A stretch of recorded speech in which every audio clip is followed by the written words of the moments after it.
Bitcoin is too risky and definitely not for you.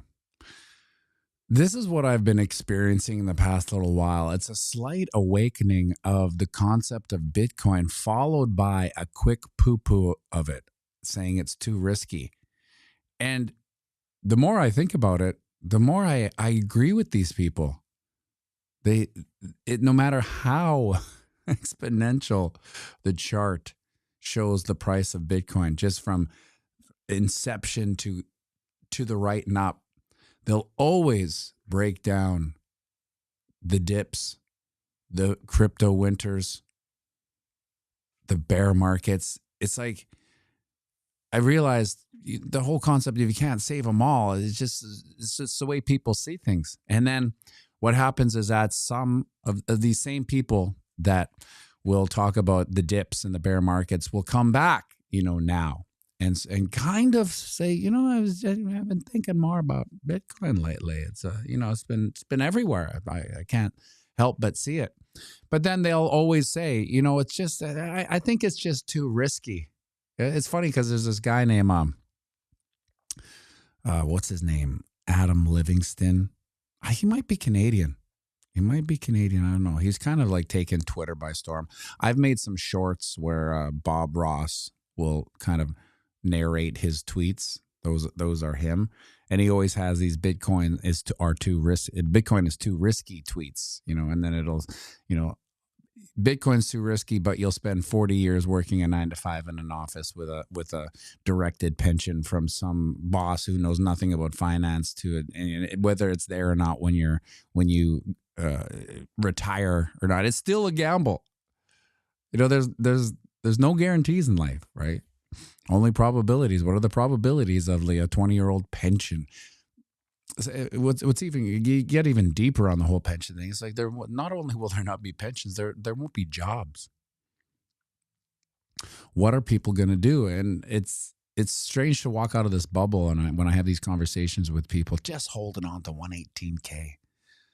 When I have these conversations with people at the squash club, one of my two bubbles I live in, they don't see it coming, and there's this human quality to protect what you do, right? Like, well, I can't be replaced, and no one can replace what I do. And the truth is, everyone can be replaced, even as something as fantastic as a live singing musician will be replaced. Because they'll just dial it the F in, and you won't even know. You won't even know the difference. And plus, right now, as my duty to our AI overlords, I am providing 2.5 hours of live singing for the algorithm to learn.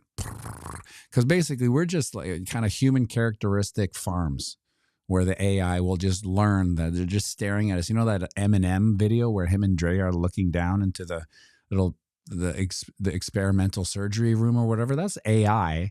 And our normal lives, little dozers from Fraggle Rock, are just going about our life. Meanwhile, really, they're just mining information, our characteristics, what we do, what we say, what we've historically laid down in our books. I was just having a conversation with Duke the other day about information. He said, how did you find stuff out when you were my age? Because I was telling him to do a deep dive on some video game. I can't remember what it was. Is it Roblox? I don't know. If you have kids, it's probably Roblox. And I said, when I was your age, you're old when you start saying that, I had to go to the library at school between school hours. I don't even think I ever did it, but if I were to do it, I would have had to do it that way and go into a little filing cabinet. And there was a system called the Dewey Decimal System. Even talking about it just sounds so silly. The Dewey Decimal System, and it had all the books in the library. You had to file through it alphabetically. And you would want to get the encyclopedia. And then once you got the encyclopedia, you then went to that wing of the library and there was the encyclopedias, but they were all kind of alphabetically in order from A to H, G to K, M to R, right? All this stuff to find roadblocks. Oh, I need R to Z or whatever. And then whatever was in there, that was it. That was the extent of the knowledge. There was no deep dive. There was no alternative source. It was just whatever was in the Dewey Decimal System. Can you imagine the psychopathic elected elites who were carnivorous pony? You forgot the part where you had to ride your bike to the library. Yeah, that's right. By yourself at 10 years old. Duke, get on the bike, ride to the library, and go investigate roadblocks if you're so interested in it. And can you imagine the corrupt psychopathic elites when they lost the control of the information system? Like, that was nice for them. That was a slick existence. I will just put them in these books, and if they want to find out about it, they'll be in these books. How long? I don't know. We'll update it. I don't know. Every 10 years? Yeah, they're good for 10 years. What's going to change in 10 years? And then things change in 10 years so fast that their mind spun. And now they're aging out. Those old controlling psychopathic boomers, they're just aging out for better or for worse. But I'm sure nobody's going to miss Klaus Schwab. That's a nice little litmus test. Like, I'm always amazed when I bring up that name, Klaus Schwab or the WEF, and people don't know. They've never heard it. And in my mind, I'm like, this is why I have no friends. How can you be on Earth and not know about Klaus Schwab and the WEF? Are we living in two different worlds? Am I in this weird bubble and you're in this weird bubble and you've never heard it? How have you not heard it? E-Money, I'm so old. I bought arcade game magazines. Well, here's another one, E-Money. I'm so old that when I wanted to learn songs, I had to go and buy guitar magazine books if they had that song tabbed. They didn't have the song tabbed in it. I wasn't going to learn the song. That's not true, because I had one of the most important things a musician could have, a good ear. So what that means is if I wanted to learn a song, I would have to have the song. And if I didn't have the album, I would record it off the radio, wait for it to come on all day. Then here it is. But unfortunately, what would happen sometimes is that the DJ would be like, all right, it's plus 16 degrees, partly cloudy. Coming up in the next hour, we're going to have a essential. Then they just keep on talking before they hit the song, right? And then I would have to rewind back and forth, and find out the song. Now you have guitar tab, and then you can transpose. That's what Kyle and I have. If we ever need to really sight read a train wreck, we can bring it up. And whether the cards are right, who knows?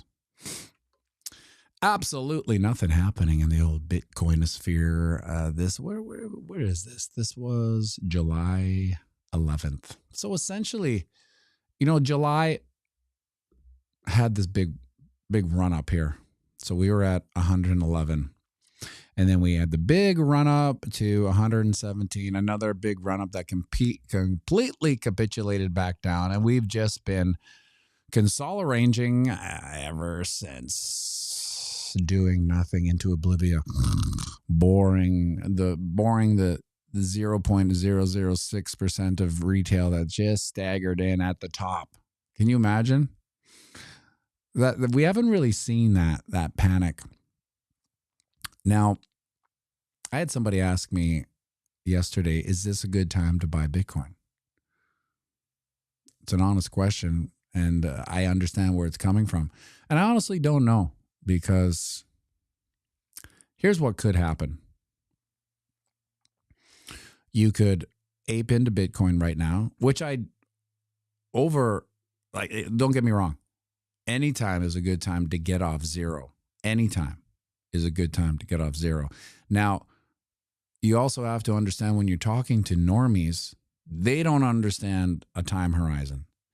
They've just seen ads, which is funny because ads don't affect me. I don't think they affect anyone in this community, when you see an ad, you get it. It's all an ad for, it just has a frequency.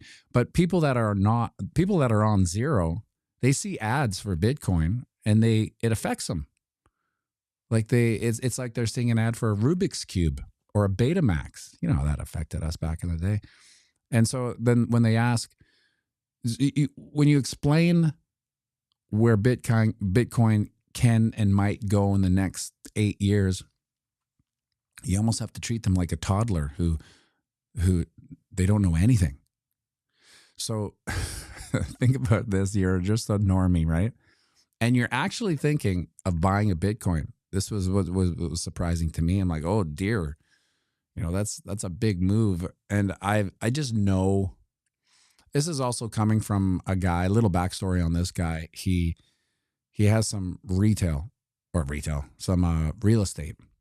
Let's call it 4 or 5 rental houses. And I've just been telling him about carrying costs of having real estate and opposed to Bitcoin. You can have 4 houses, and at 4 houses, you're probably actively managing them. When you get to maybe 10, you probably have a management company and you're not really doing much, putting out big fires if the management company doesn't. But he's kind of working it as a job in order for that, 10 to 12% CAGR to pay off. He has to, actually work it. And at that point, there's a net time loss. Plus, we're talking about people who have no idea about inflation or currency debasement. I know it sounds weird, right? But it's just like Klaus Schwab. They don't know who Klaus Schwab is, and they don't know that the currency is being debased. I know that sounds weird for all of us, right? We kind of live in this currency debasement quicksand, and we're always trying to get out of it. And if we don't keep on moving, we'll just sink. We get it. The average normie has no clue. So when they hope and yearn for an 8% return from their financial advisor, they still think that's a glorious day, that they had a glorious year. And then over here comes Matty B with the bad news. Oh, hey, did I hear someone talk about an 8% return? Yeah, we got an 8% return from our financial advisor, Klaus Schwab and Steinstein. They're so great. I'm trying to keep my mouth shut, but I can't. Well, at 8%, you're losing 8% minimum. What? And I get into the debasement and inflation, etc. And then it leads me to the CAGR of Bitcoin. Even a really sandbag CAGR. Like, let's take the worst CAGRs that can happen and average them. Let's take out the best CAGRs, the 100% CAGRs. Let's just keep the shitty ones, and we're down at like 30%. A 30% CAGR for Bitcoin, which his real estate will never have a 30% CAGR. Plus, let's say it does have a 30% CAGR. Let's go down the road. Well, he now has carrying costs. So he has to pay the VIG to the mafia every month in property tax. That's non-negotiable. He could own his entire portfolio. He's still going to pay the 4 VIGs on the property tax. Then you have the carrying cost of, say, roofs and furnaces. And then the worst carrying cost, humans. Ugh. He has humans living in him. He's infested with humans in his rental properties. And it's a double-edged sword because he can't not have a human infestation. He needs the human infestation. But they're the worst part because, they're going to eventually leave the house in whatever condition they don't care. It's not theirs. They don't really, good renters are far and few between. I had a rental property way back when I was a normie, and it was just the worst because the people that were in it, I don't know, they were semi-retarded, I guess. I don't know. But they just trashed it. They just trashed the place, not intentionally. They were just the type of humans that they didn't ever clean. They, if something spilled on the floor, or they just they didn't do it. It was weird, right? You don't think certain humans live like this, but they do. And then when the time came to leave, they just, backed up and left. Well, I had to evict them, actually. It was a funny story because I evicted him with my buddy Scotty J. Now, Scotty J was the Sawtooth in the Wrong Turn 4 movie. He was the actor in it. He's like 6'5". So I thought, if I'm going to evict them, I got to bring a big guy with me. I don't know, make it look like I have some muscle or whatever. And so I quickly learned the rights I didn't have as a landlord. And so I had to go through this process of they wouldn't pay their rent on time. I had to get them sign off, So I had to physically go there and get them to sign off on the fact that they didn't pay their rent 3 times, and then I had to apply to get them removed. And then when they finally did they sued the tenants board for something, and I lost. It was unbelievable. You can imagine how these are like the villain origin stories for me. It's just one more thing as a normie where it's just like, I got to get out of this system. Anyway, long story short, when you're talking to these normies about buying a Bitcoin, which is in my mind, in my heart, I'm like, good for you, buddy. This is going to change your goddamn life and everything about your life and your kids. Your kids are going to be looking at you like a goddamn legend. But I also understand that it is too risky for most normies. So let's go over this one. Let's say we have a pump, a majestic parabolic pump to like 280, and he bought the Bitcoin. Okay. He bought the Bitcoin at 120, right? Arguably, potentially the top, goes up to 320. He's going to see me at the squash club and go, oh my God, pianomattyb, you are a financial genius, right? And I'll bask in the glory, And then we'll have a downturn. We all like to think that we'll never see a downturn again, but we will. But now let's say it's a little more of a historic downturn. So we get up to 320 and it goes back down to 120 where he bought. Now, in the mind of all of us, we'd be like, this is probably the floor of the bear market. We'll sit here for another 18 months, do nothing. Yeah, normal. What else you got? But for a normie, it comes back to 120. They just lost that unrealized gain in their mind. So in their mind, they're out 200K. I should have sold, they'll say to themselves. Why didn't I listen to my instincts? I should have sold at the top. Why didn't I know it's the top? No one knows it's the top.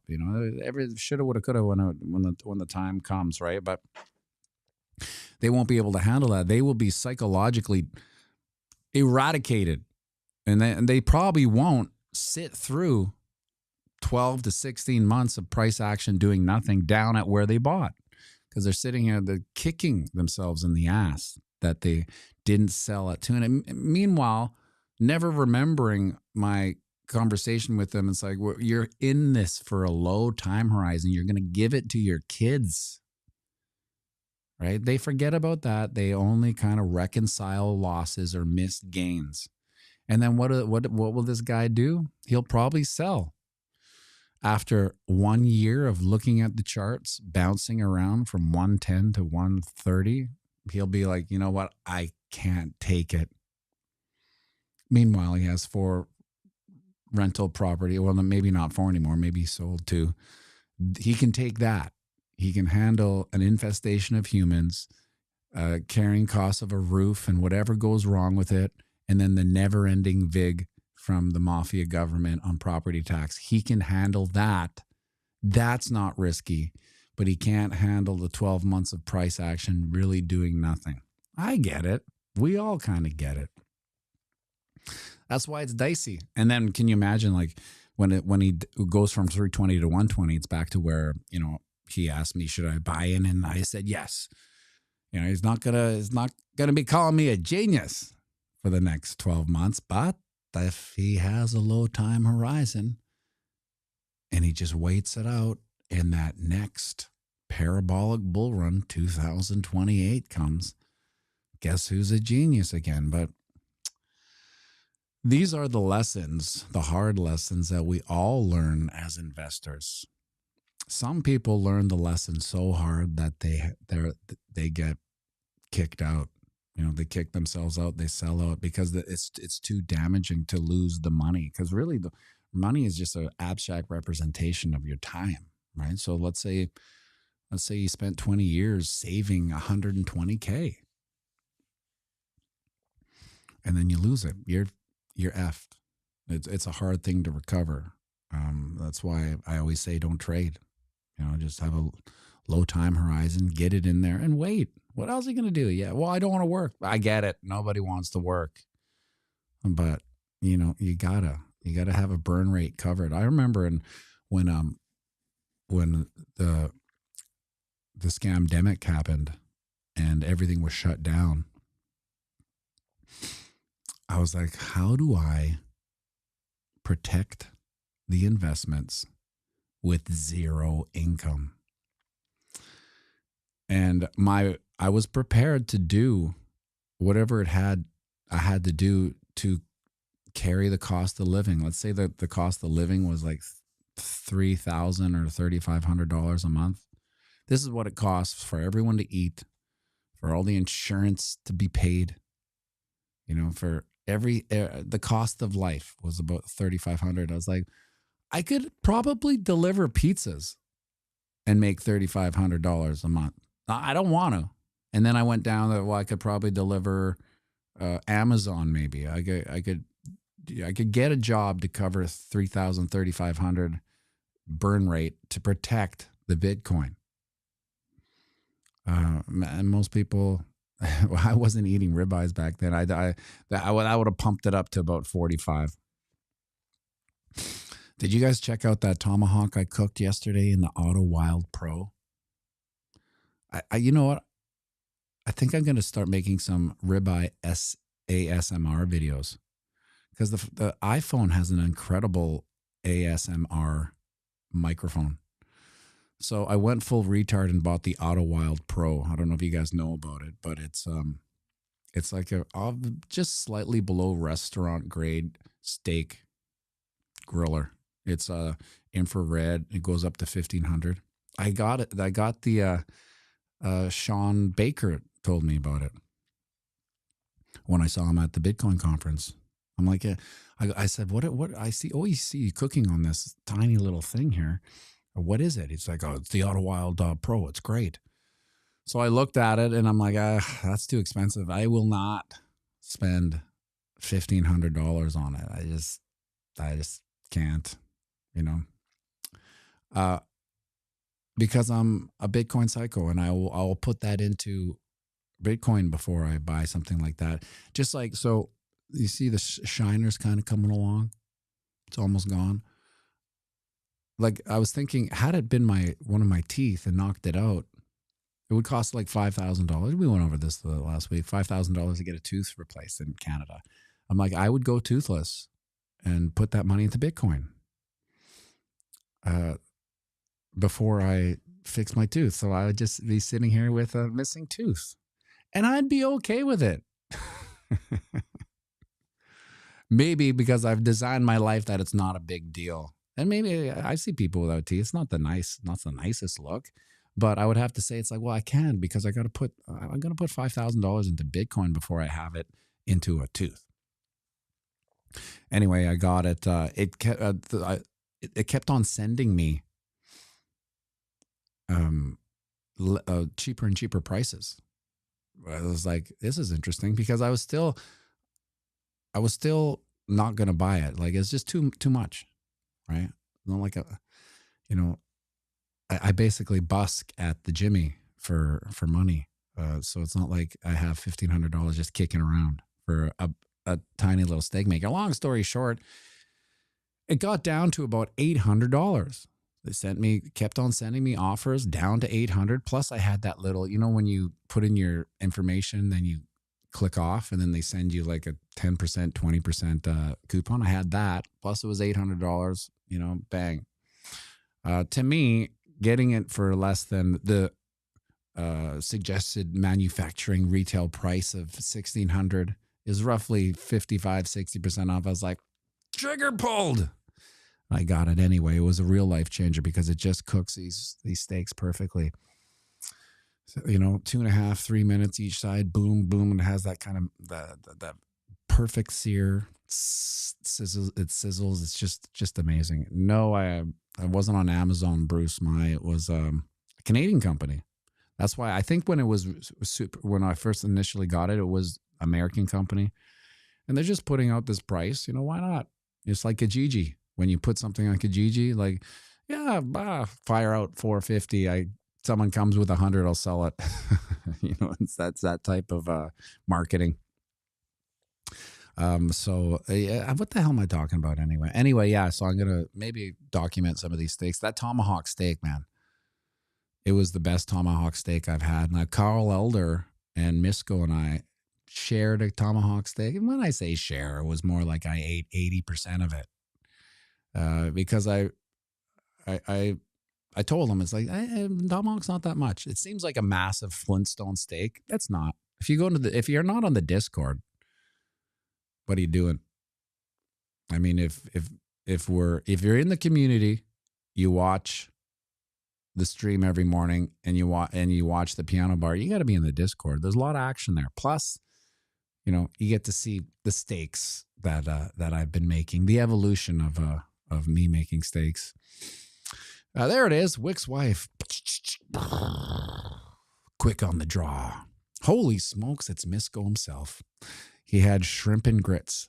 Yeah, and so what I was like, I always kind of retrospectively think about what was going on when I was eating that steak, because I was just, demolishing the steak. Demolishing it, because I hadn't really ate that much that week, because it's hard in Vegas, like, is that whiny little, can you hear Fibonacci? Anyway, it's hard to eat in Vegas, especially in a casino, unless there's lineups all the time. So it was like, I was demolishing it. I was wondering if they were looking at me like, has this guy ate at all this whole week? The answer is kind of no. On the ding dong, you can see that we've been slightly rejected from our channel of ascension. We got to get in there. Okay. She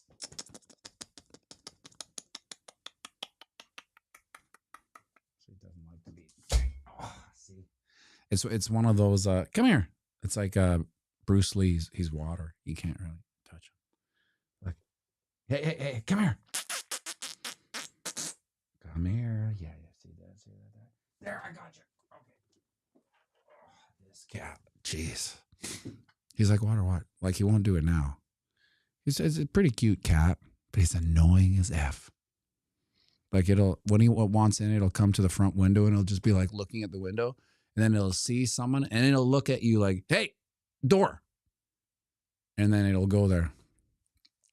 And when it wants out, it'll just follow me around.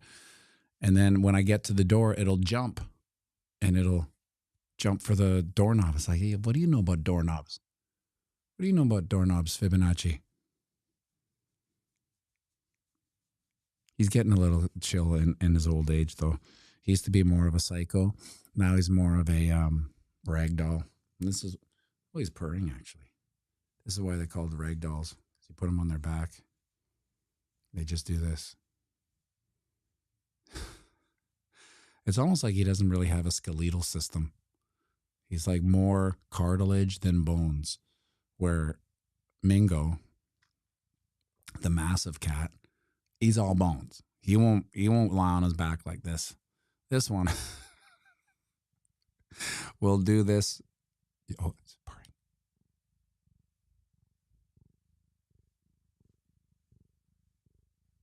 ASMR.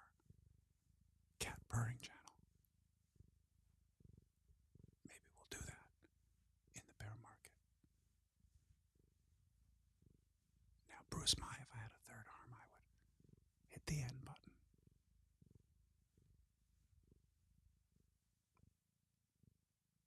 Make sure you like and subscribe and share